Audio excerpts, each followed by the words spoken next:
sublime gracia del Señor.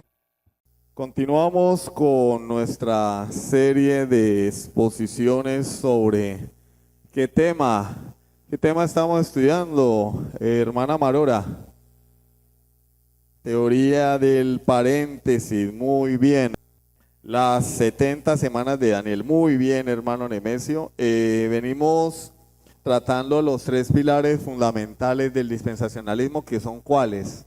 Una interpretación literalista de la Escritura, un literalismo extremo, radical.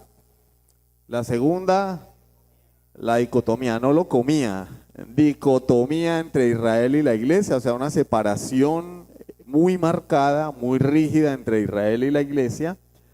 Y ahora estamos viendo la teoría del paréntesis, que es el tercer pilar de esta perspectiva de la Escritura. Bueno, pues nosotros pensamos que estas perspectivas afectan o que tienen que ver solamente con el aspecto escatológico, pero tiene que ver con toda la visión de la historia de la redención.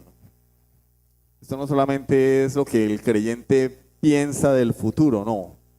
Esto afecta toda nuestra visión de la historia de la redención. Ser dispensacionalista o no va a afectar la manera en la que nosotros vemos la historia y la manera en la que interpretamos las escrituras.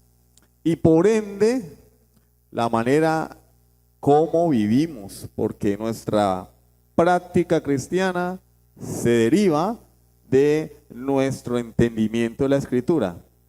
Nuestra ortopraxia se deriva de la ortodoxia, y quienes creen en esto son ortodoxos en esta doctrina, es decir, ellos son radicales, para ellos es un dogma, incluso en algunos casos más que la seguridad de la salvación. Una persona puede ser arminiana o no y ellos no tienen ningún problema, pero ponen por encima el ser dispensacionalista o no.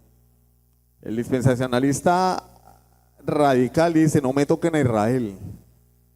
Usted les toca a Israel, hermano, y usted se mete en problemas. Usted les toca el anticristo, el rapto oculto, rapto secreto, hermano, y se mete en problemas.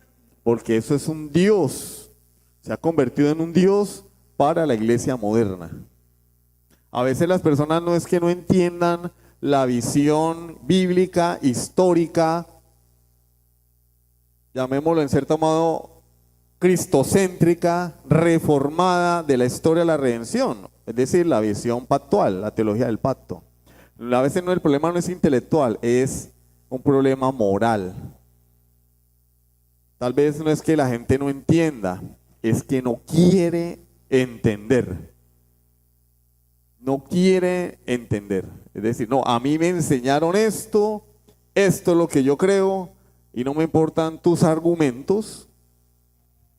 Para mí esto es así. Y yo oigo estudios sobre el tema, leo los comentarios, hermano, cuando la gente escribe se les olvida que son cristianos, ¿no? Es cuando César Vidal da sus conferencias o Sugel Michelen respecto a estos temas, hermano, a los creyentes, supuestos creyentes, se les olvida que son creyentes. Insultan, ofenden, denigran, y yo digo, porque les están tocando su becerro de oro, su sistema de creencia dispensacionalista. Entonces, vamos a continuar con esta serie de estudios y estamos hablando de la teoría del paréntesis. Ya hablamos de cómo, según la interpretación de Jesús, los apóstoles, en especial Pedro, en Hechos capítulo 2, interpretando y aplicando Joel capítulo 2 a el descenso del Espíritu Santo en Pentecostés, es decir, la inauguración o el nacimiento de la iglesia. Y Pedro dice, esto es lo que profetizó Joel.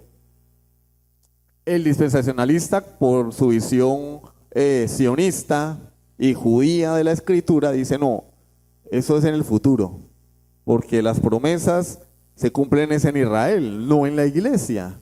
Y lo que no quieren entender es que Joel no estaba hablando de Israel, estaba hablando de la iglesia, y por eso Pedro dice, esto que ustedes están viendo no dice es una parte, es un anticipo, es un simulacro, es lo que profetizó Joel. Mientras el dispensacionalista ve a Israel en todas las profecías del Antiguo Testamento, la interpretación bíblica dice no, todas las profecías tienen a Jesús por protagonista. Y por eso Pedro dice, esto que están viendo no es lo que le va a ocurrir a la raza judía, es lo que profetizó Joel para el verdadero Israel de Dios, que es la iglesia. Y otro texto u otra profecía que se utiliza para justificar este paréntesis es la profecía de las 70 semanas que introdujimos la semana pasada. Hablábamos de cuál es el tema central de la Escritura, porque vuelvo y repito, para el dispensacionalista, al leer la Escritura del Antiguo Testamento, su tema central es Israel. Israel, el reino milenial. De hecho, ellos dicen que Jesús no está reinando en este momento, Jesús va a reinar en el futuro, no en este momento, a pesar de la evidencia abrumadora, apabullante de la Escritura, donde dice que Jesús vino a reinar en este mundo. En su aparición en Marcos 1:15, el Señor dice, el tiempo se ha cumplido, el reino, ¿el tiempo de qué? ¿El tiempo de qué?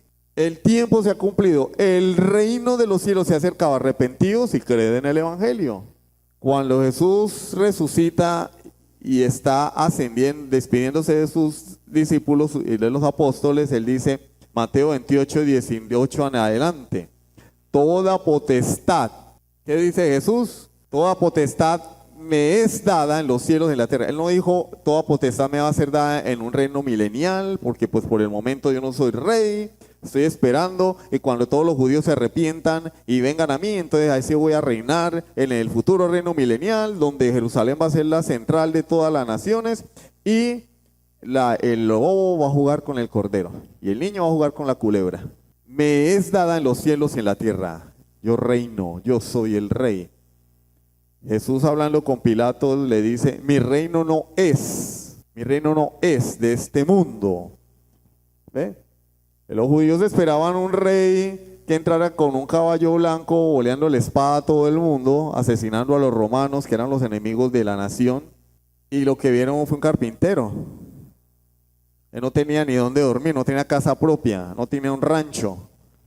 Y lo mataron por eso, porque no era lo que él esperaba. El dispensacionalista piensa más o menos de la misma manera. Jesús no está reinando, va a reinar en el futuro cuando venga en su caballo blanco en los cielos con sus ejércitos a destruir sus enemigos. Él ya vino, estableció el reino de Dios en la tierra, sembró el reino de Dios, parábola de la semilla de mostaza. Ese reino se está desarrollando y alcanzará su punto máximo cuando Él venga por segunda vez, en una etapa de cosecha, parábola del trigo y la cizaña. Él está reinando, Él es el rey, Filipenses 2, por lo cual Dios también le exaltó hasta lo sumo y le dio, no dice le dará en un futuro reino milenial, le dio un nombre que es sobre todo nombre, para que en el nombre de Jesús se doble toda rodilla a los que están en los cielos, en la tierra y debajo de la tierra, y toda lengua confiese que Jesús es el Señor, para gloria de Dios Padre. Él es el Señor, por eso Él ostenta el título de Señor, que solamente era aplicado a Dios en el Antiguo Testamento. Adonai, Él reina, Él gobierna. Entonces, la profecía de las 70 semanas, mencionábamos todas estas cosas antes de entrar en materia, la centralidad de Cristo en la Escritura, la centralidad de Cristo en las profecías. Miramos varios textos del Antiguo Testamento, algunos del Nuevo que confirmaban la centralidad de Cristo a lo largo de toda la Escritura, y hoy vamos a tocar, a iniciar la profecía de las 70 semanas y la esperanza, porque recuerden que la esperanza es lo último que se pierde, es terminarla este año, ¿sí? Entonces Entonces hoy vamos a hablar del Mesías de Daniel, el Mesías de Daniel. Daniel 9:24, acompáñenme por favor, Daniel capítulo 9, versículos 24 al 26. De antemano les digo que esta profecía es uno de los textos más difíciles de la Escritura, pero nosotros tenemos una bendición, que la miramos es hacia atrás, miramos esto como algo que ya se cumplió, entonces tenemos una ayudita allí. Daniel 9:24 en adelante, 24 al 26. 70 semanas están determinadas sobre tu pueblo y sobre tu santa ciudad. Bueno, ¿qué ocurre aquí? Está por terminarse la cautividad babilónica profetizada por Jeremías, 70 años a través de los cuales Dios iba a castigar a su pueblo judío, y ya está por terminar el tiempo. Y Daniel dice, bueno, ¿y ahora qué? ¿Y ahora qué va a ocurrir? Comienza a orar y a pedirle a Dios perdón por su pecado y por el pecado de su pueblo, porque recordemos, Israel no estaba en Babilonia de paseo, no estaban allá porque eran el pueblo, la niña de los ojos de Dios, lo más hermoso, lo más lindo, lo más obedientes. No, estaban allá por ser un pueblo rebelde. Nunca oyeron la voz de Dios. Entonces Dios los disciplina y los envía 70 años a Babilonia. Y ya cuando están por terminar los 70 años, pues Daniel se humilla delante de Dios e intercede por el pueblo. Y el Señor le envía al ángel Gabriel para que le dé unas palabras de aliento, de esperanza, pero también que le diga algo respecto al futuro. 70 semanas están determinadas sobre tu pueblo y sobre tu santa ciudad, para terminar la prevaricación y poner fin al pecado y expiar la iniquidad, para traer la justicia perdurable y sellar la visión y la profecía y ungir al santo de los santos. Sabe pues y entiende que desde la salida de la orden para restaurar y edificar a Jerusalén hasta el Mesías príncipe habrá 7 semanas y 62 semanas. Se volverá a edificar la plaza y el muro en tiempos angustiosos. Y después de las 62 semanas se quitará la vida al Mesías, mas no por sí. Y el pueblo de un príncipe que ha de venir destruirá la ciudad y el santuario, y su fin será con inundación, y hasta el fin de la guerra durarán las devastaciones. Y por otra semana confirmará el pacto con muchos. A la mitad de la semana hará cesar el sacrificio y la ofrenda. Después, con la muchedumbre de las abominaciones, vendrá el desolador hasta que venga la consumación. Y lo que está determinado se derrame sobre el desolador. Ahí está la profecía de las 70 semanas. Vamos a iniciar con el versículo 24, pero antes de esto, voy a hacer referencia a 3 pasajes de la Escritura. En primer lugar, con el fin de mostrar que la palabra de Dios es infalible, inerrante y precisa. Por ejemplo, en Génesis 41, capítulos 41 y 42, José interpreta el sueño de Faraón. ¿Sí recuerdan? Las vacas flacas, es que las vacas locas, iba a decir, las vacas gordas, las vacas flacas, las espigas llenitas y las espigas secas. ¿Sí recuerdan? Y era una profecía, un sueño que Dios le dio a Faraón, pero era una profecía porque estaba anunciándole el futuro. Y José no solamente interpreta el sueño, José le dice el sueño a Faraón. Entonces, él le profetiza que vendrían 7 años de abundancia y 7 años de escasez, lo cual efectivamente ocurrió. ¿Sí o no? Eso ocurrió. Vinieron 7 años de abundancia y José, como tenía sabiduría de Dios, le dice, hay que construir unos graneros bien grandotes para almacenar en la abundancia. Y a Faraón le pareció bien y lo nombró como el segundo en el reino, o sea, el primero después de él. Y después vinieron los 7 años de escasez, o sea, la profecía se cumplió. La profecía se cumplió a cabalidad. Después, en el primer libro de Reyes, capítulo 7, ya muchos años después, la nación de Israel estaba pasando hambre. Y el profeta Elías, usted lee todo el capítulo completo, el capítulo 7 del primer libro de Reyes. La ciudad de Samaria, que era la capital de Israel, estaba sitiada, estaba rodeada por ejércitos enemigos. Y Eliseo dice, dentro de 24 horas va a haber abundancia de comida, tanto que que va a ser casi regalada. Y el príncipe sobre el cual se apoyaba el rey dijo, así se abran las ventanas de los cielos, eso no va a ocurrir. Y Elías le dice, tú lo verás, va a pasar, pero no vas a disfrutar de ello, no vas a comer. Efectivamente, esa noche el Señor hizo un milagro. Los enemigos de Israel huyeron asustados. 2 leprosos que andaban por ahí buscando qué comer encontraron el campamento de los enemigos porque lo habían abandonado y fueron y dieron aviso a la ciudad y tomaron toda la riqueza que había dejado el ejército enemigo, toda la riqueza. De manera que había tanta abundancia que los alimentos básicos eran casi regalados. Entonces la gente, ustedes recordarán que las ciudades estaban amuralladas y había una puerta. La gente, para salir de la ciudad a tomar el botín, atropelló al príncipe que estaba en la puerta de la ciudad y lo mataron, sin querer queriendo, o sea, le pasaron por encima. ¿Se cumplió lo que dijo Eliseo? Sí, tú lo verás, pero no vas a comer de ello. O sea, el Señor cumplió con su palabra, una profecía, y se cumplió a cabalidad. Y en Jeremías 25, del 8 al 11, se profetiza lo que está viviendo Daniel, 70 años de exilio en Babilonia.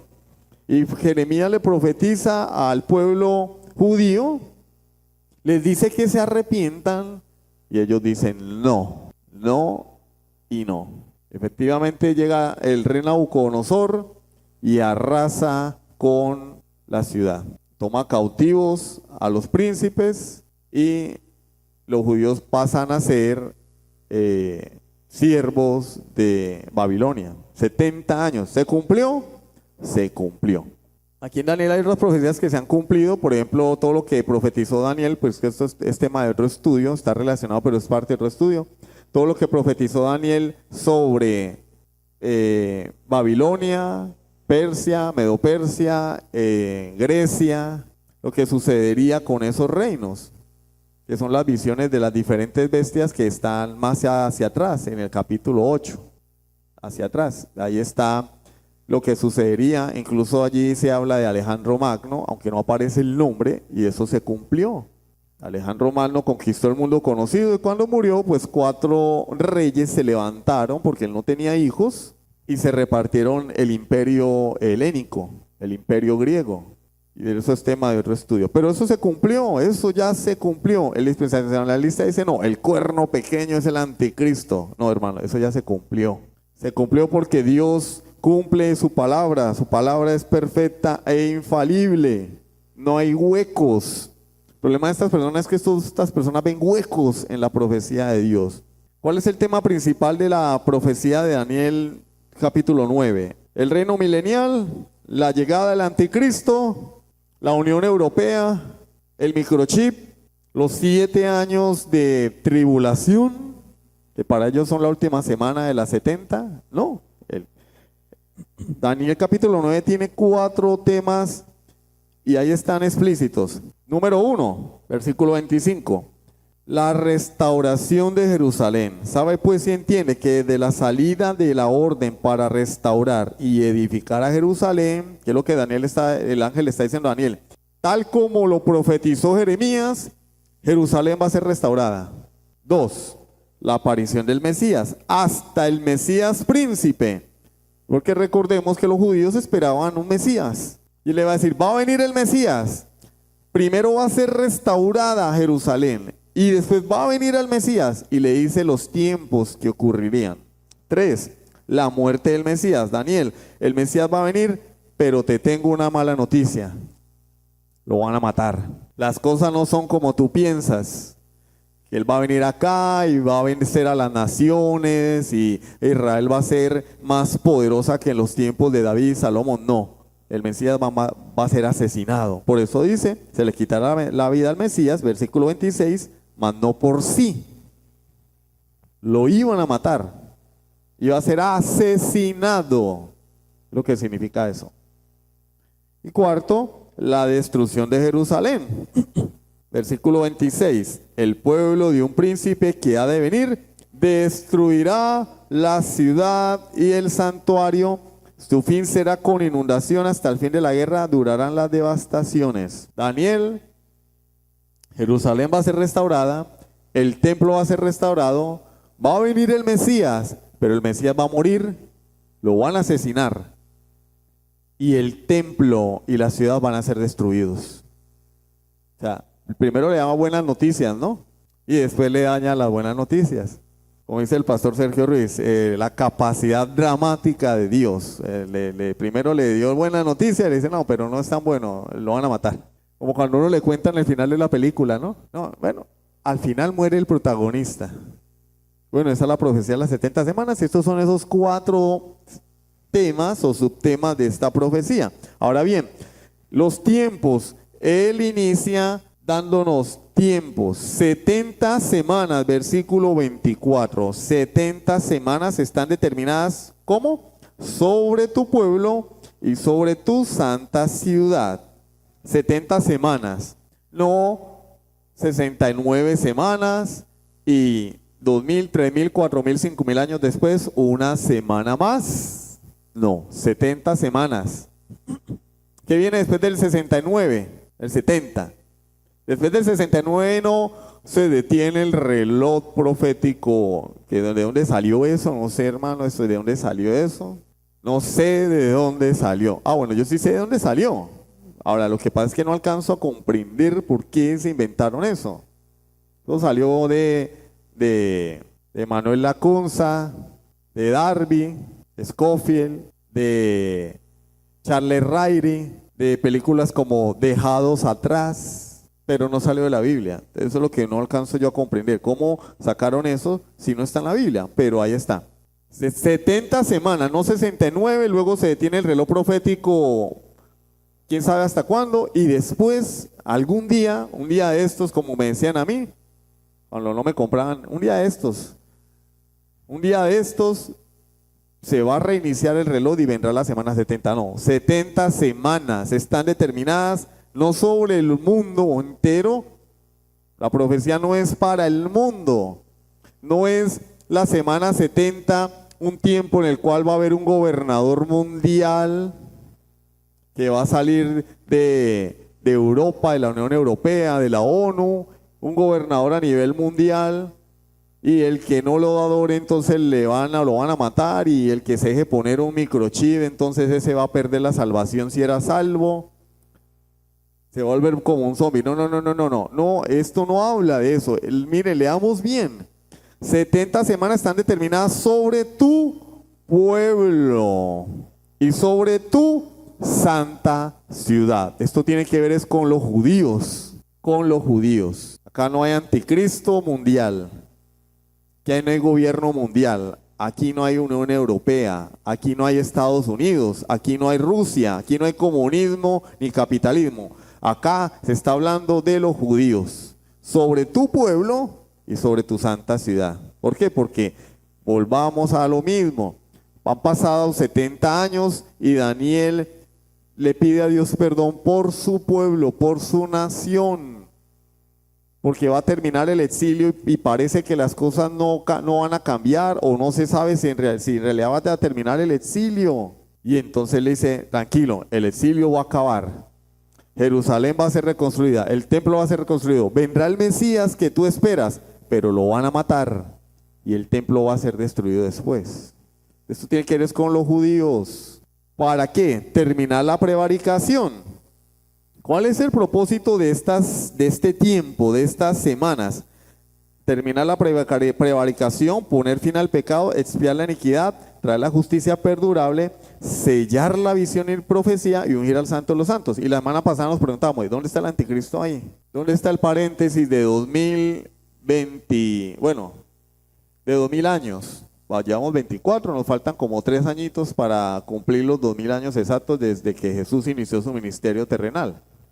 Entre el año 26 y 27 después de Cristo. Llevamos 2000 años con el cuento de que ya va a venir y que el paréntesis, ¿cuándo?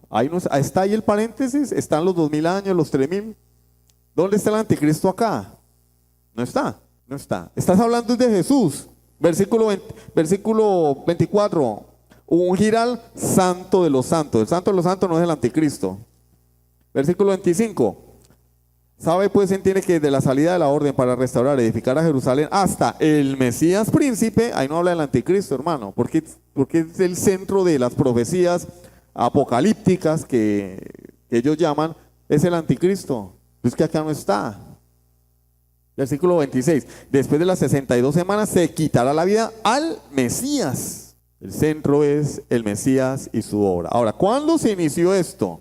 ¿Cuándo se inició la primera semana? Bueno, no los voy a aburrir con estos datos y tampoco pues me iba a poner a leer. Hubo 4 órdenes. Mire el versículo 25. Sabe pues, entiende que de la salida de la orden para restaurar y edificar a Jerusalén, entonces todo se inicia con la orden. ¿Cuál orden?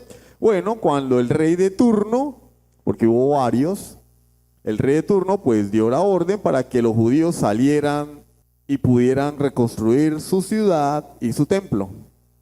La ciudad, pues la ciudad y los muros y el templo. Hay 4 edictos u órdenes al respecto. Primero, en el año 537 a.C., Ciro el Grande permite el regreso de los judíos a su tierra. ¿Esto dónde lo encontramos? Segundo libro de Crónicas, ahí están los textos, 36, versículos 22 y 23. Esdras, capítulo 1, versículos del 1 al 4. ¿Sí? Ya llegan a la casa ustedes y como buenos niños, como buenos creyentes, lo primero que van a hacer antes de prender el televisor y mirar los estados de WhatsApp de los demás, o TikTok o los cortos de YouTube, va a ser corroborar los textos bíblicos, ¿cierto? Seguro. No van a ver televisión esta noche porque van a sentar a leer los textos. Bueno, después entre el año 519 y 518 a.C., Darío I emitió un segundo decreto respecto al mismo tema. ¿Cuál? El regreso de los judíos a su tierra. Eso lo vemos en Esdras capítulo 5 y 6. Hay un tercer decreto que fue en el año 457 a.C. por el rey Artajerjes. Y eso lo encontramos en Esdras capítulo 7, versículos 11 al 26. Hermano, ¿por qué tantos decretos? Mire, porque es que eso no fue que el rey dijo, vayan, hágale, no. Tenían que darle recursos y había muchos enemigos. Si ustedes leen el libro de Esdras y Nehemías van a encontrar que esos samaritanos eran de lo peor, de lo peor.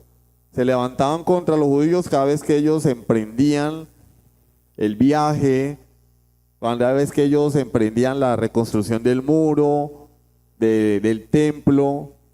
Ustedes recordarán aquel episodio en el que los judíos tenían que tener con una mano ir trabajando y en la otra mano una espada, porque estaban siendo asediados por sus enemigos que querían impedir que ellos reconstruyeran la ciudad y el muro.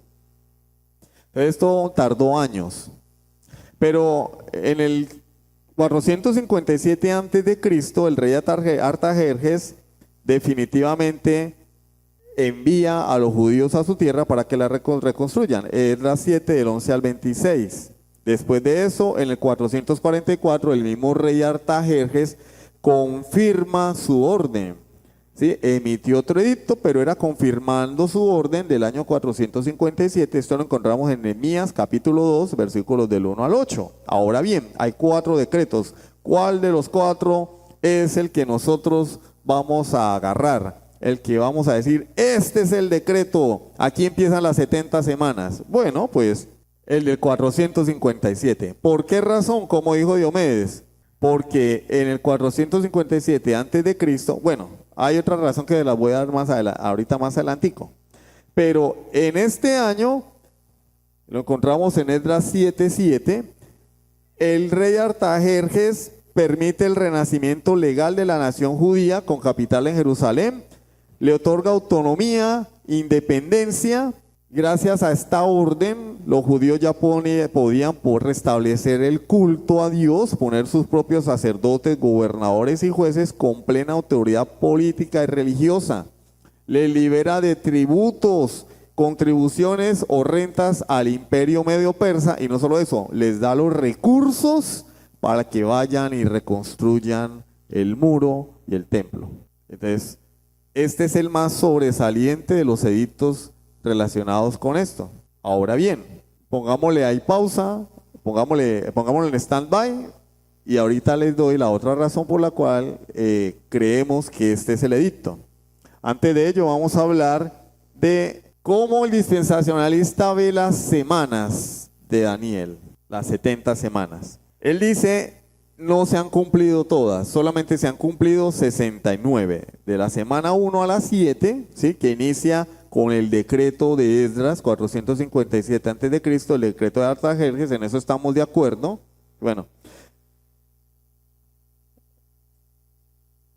ellos, igual que nosotros, piensan que inicia allí y termina con la reconstrucción de las murallas de Jerusalén. De la semana 8 a la 69, ¿sí? Después de que se reconstruye la ciudad y el muro, hasta la entrada triunfal de Jesús, es decir, hasta la semana de la pasión. Ellos dicen, hasta ahí van las 69 semanas. ¿Hasta dónde llegan las 69 semanas? Hasta que el Señor es sacrificado. La entrada triunfal se dio ¿cuándo? El domingo de Ramos, hombre. El domingo de Ramos. El domingo, ¿sí? Previo a ¿qué? A la resurrección. Lo que nosotros llamamos el tal domingo de Ramos, ¿sí? Esa fue la entrada triunfal. En el año 30, ¿sí?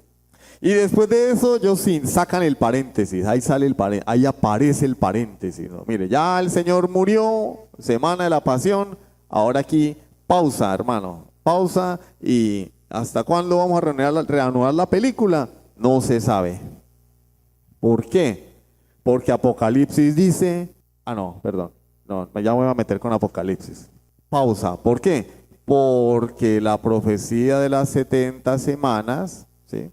La profecía de las 70 semanas nos enseña que, vamos al capítulo 9 de Daniel, por favor. Aquí, versículo 26, mas no por sí. Después de mas no por sí, que es la muerte de Jesús, que él es asesinado, dice, el pueblo de un príncipe que ha de venir destruirá la ciudad del santuario, su fin será con inundación, hasta el fin de la guerra durarán las devastaciones. Entonces ellos dicen, ese príncipe es el anticristo. Ese príncipe es el anticristo, pero el anticristo no ha venido. Lo estamos esperando, están esperando más al anticristo que al mismo Jesús. Versículo 27, por otra semana confirmará el pacto con muchos. ¿Sí ven? Y la confirmación de ese pacto es el tratado de paz que el anticristo va a hacer con el pueblo de Israel. Y eso no ha sucedido. Entonces ahí encajamos ese paréntesis y lo metemos con calzador. Ahí está el paréntesis, véalo. Como después de mas no por sí, yo tengo que continuar con la lectura. Aquí tengo que decir, ¿esto se cumplió o no se cumplió? Ellos dicen, no se ha cumplido. No se ha cumplido. No se ha cumplido. Se va a cumplir en el futuro. ¿Cuándo? No sabemos. Mientras tanto, el paréntesis. Paréntesis. Estamos en pausa. ¿Por qué? Porque el personaje del versículo 26b y 27 es el anticristo. Ahora, si uno lee concienzudamente, aquí no hay ningún anticristo, ningún paréntesis, aquí no hay ningún arrebatamiento de la iglesia. Léanlo, léanlo. De hecho, el texto ni siquiera está hablando de un príncipe, sino el pueblo de un príncipe. El sujeto allí no es el príncipe, el sujeto allí es el pueblo de un príncipe. Por eso, me estoy adelantando, por eso el versículo 27 no habla de ningún anticristo. El versículo 27 sigue hablando del sujeto que es Jesús. Se quitará la vida al Mesías, mas no por sí. Versículo 27, por otra semana confirmará el pacto con muchos. Y me adelanto más, ¿quién confirmó el pacto con su pueblo? Esta es mi sangre del nuevo pacto. El que no lo quiere ver, ¿cierto? Vamos al Nuevo Testamento y encontramos que todo encaja. A la mitad de la semana hará cesar el sacrificio y la ofrenda. Con la muerte de quien cesó el sistema religioso judío, la muerte de Cristo. Cuando Cristo muere, hasta ahí llega los sacrificios, las ofrendas, los tipos, el templo, absolutamente todo. No es el anticristo, porque también sería ilógico decir en el versículo 27 que el anticristo va a confirmar el pacto con muchos y después, como ellos mismos lo enseñan, va a violar el pacto.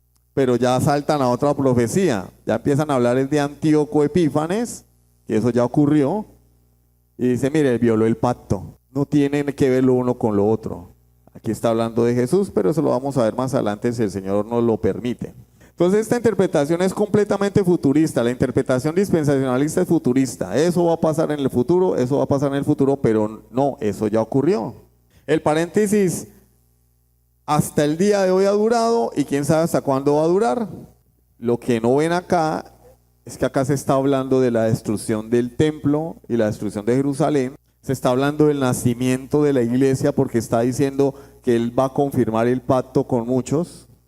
Pero como para ello la iglesia no aparece en las profecías del Antiguo Testamento, pues nada que ver. ¿Cuándo va a terminar el paréntesis? Cuando Cristo venga. Eso sí lo saben ustedes. Los que vienen de contextos dispensacionalistas saben que el paréntesis se acaba cuando Cristo venga. Cristo viene en el rapto secreto que menciona, el rapto secreto que ellos se inventaron basados erróneamente en primera a los Tesalonicenses capítulo 4 versículos 15 al 17. Efectivamente habla del arrebatamiento, pero no de un rapto secreto. No habla de un rapto secreto. ¿Y por qué dicen que es rapto secreto? Porque Jesús dijo que la venida del Hijo del Hombre será como ladrón en la noche. Efectivamente Jesús dijo que Él vendría como ladrón en la noche. Pero ¿cómo llega el ladrón en la noche? ¿Invisible? No, el ladrón en la noche llega sin avisar. ¿Sí? Por eso Él dice como ladrón en la noche, porque el ladrón en la noche llega sin avisar. Él dice, si el hombre supiera a qué hora vendría el ladrón, velaría y no dejaría robar su casa. Entonces lo que el Señor no está diciendo no es que Él va a venir de forma invisible, lo que está diciendo es que va a venir de forma inesperada, de manera inesperada. Y por eso la palabra arrebatamiento habla de un raponazo con violencia. Él va a venir de forma violenta por su pueblo a la hora que no sabemos, pero no de manera invisible, porque la misma Biblia dice que todo ojo le verá. Entonces esto no tiene ningún sentido, este paréntesis. Entonces la semana 70, que es la última semana, para ellos la iglesia es arrebatada y ahí aparece ¿quién? El anticristo. Según ellos, la iglesia no va a conocer el anticristo. Nosotros no vamos a saber quién fue el anticristo. Nada. Nos vamos para el cielo a celebrar las bodas del Cordero. Según ellos, nos vamos para el cielo mientras acá la gente está llevando del bulto. Algunos piensan, porque esto es división tras división tras división. 7 años. Esos 7 años se dividen en 2, en 3 años y medio y otros 3 años y medio. Los primeros 3 años y medio, algunos dicen que va a haber paz, Y a los otros 3 años y medio, cuando él viole el pacto con los judíos, porque es lo que creen, es lo que enseñan, aplicando mal Daniel 9, el anticristo firma un pacto con los judíos al inicio de los 7 años. A la mitad de los 7 años viola el pacto, se le mete el demonio y empieza a perseguir a los judíos. Y ahí inicia la gran tribulación, porque primero fue la tribulación de 3 años y medio. Ahora es una contradicción porque si es tribulación no hay paz, porque dicen que va a haber paz, va a haber un tratado de paz. Ese hombre va a venir a engañar el mundo con milagros, con prodigios, va a ser el Mesías que esperaron los judíos. Y él va a firmar con los israelitas y va a haber paz. Pero entonces, ¿por qué le llaman tribulación? Tribulación 3 años y medio, luego vienen 3 años y medio de gran tribulación. Mi amor, puede avanzarlo para que veamos el cuadro. Que tiene que hacer un esfuerzo mental para poder entenderlo. Entonces, como ustedes pueden observar, es que no sé tan alto, lo voy a señalar con el dedo. Ustedes pueden observar, ¿dónde estamos nosotros? Nosotros estamos acá en la bolita azul, la gracia, ahí estamos nosotros, según ellos, estamos ahí. Ah, mi esposa me va a traer un palito. Yo creo acá, con este palito. Nosotros estamos acá, en la gracia. ¿Hasta cuándo? No, mire, trajo una viga. Con este es con el que me va a dar en la... No, lo lleve para la casa. Mire cómo, yo creo que sí, mire cómo lo volvió ya. Estamos en la gracia. ¿Hasta cuándo? ¿Quién sabe hasta cuándo? Después de eso, mire, viene el arrebatamiento de la iglesia. Por eso hay una flecha hacia arriba, porque la iglesia es arrebatada. Y viene la tribulación. Mientras la gente está acá llevando el bulto, arriba en el cielo nosotros estamos en las bodas del Cordero y en el tribunal de Cristo. Es decir, nos están dando recompensas por lo que hayamos hecho acá. Aquí arribita, véanlo. Después viene Jesús, ahora sí de a de veras. Ahora sí viene Jesús de verdad. La batalla de Armagedón. Mira, ahí dice Armagedón. Hermano, pero ahí están los textos bíblicos. Pues claro, es que ellos tienen los textos bíblicos, pero interpretados de forma equivocada. Y Satanás es arrojado 1000 años a una cárcel, a la cárcel modelo de Bogotá, a Santa Ana. ¿Cómo es que llama la que parece un centro comercial aquí en Venezuela? ¿Cómo? Helicoide. Bueno, lo encierran allí 1000 años. 1000 años. 1000 años literales, ¿no? Apocalipsis dice que son 1000 años. Y para ellos son 1000 años literales, aunque la cárcel es espiritual y la cadena es espiritual porque él es atado. Entonces, ¿en qué cárcel lo van a meter? Porque si los 1000 años son literales, pues la cárcel tiene que ser literal. Y la atadura, la cadena debe ser una cadena de qué material la van a hacer para que él no la rompa y se vuele. Entonces, 1000 años acá en la cárcel. Mientras tanto, acá vamos a estar nosotros en el reino milenial, 1000 años. Después de ese reino milenial, Satanás es suelto. ¿Por qué razón si todo estaba tan bonito? Bueno, pues porque, por alguna razón. Bueno, porque esa dispensación del milenio tiene que acabarse, ¿sí? Para entrar a la eternidad. Y después ahí sí de veras, ahí sí el Señor sí lo va a destruir. Y eso con todas las implicaciones que yo trae, que no las voy a explicar acá, pero para que ocurra eso tiene que haber como 4 resurrecciones. Tiene que haber como 4 resurrecciones para que ocurra todo eso que vemos allí. Eso es lo que cree el dispensacionalismo. Estamos acá esperando que venga el anticristo, no a Cristo. Estamos esperando que venga el anticristo. ¿Sí? Eso es lo que espera el dispensacionalista más bien. Ahora bien, y con esto, ahora sí les voy a dar lo que les prometí hace rato. ¿Cómo nosotros sabemos que esto ya se cumplió? Para establecer o formar nuestro sistema teológico pactual, ¿cierto? O no, que confirma nuestro sistema teológico pactual, histórico, mesiánico. ¿Cómo sabemos? Bueno, porque nosotros vemos la profecía hacia atrás. Es como vernos un partido de fútbol, es como volver a ver la final de Argentina contra Francia. Ya no hay que sufrir. A los que nos dio un infarto cuando empató Francia el partido, casi nos da un infarto. Celebramos cuando Messi hace ese gol, ya a punto de terminar, 3-2, el 3-2, a punto de terminar el partido y celebramos, y después Mbappé empata con un gol de media volea, ¿cierto, Cheo?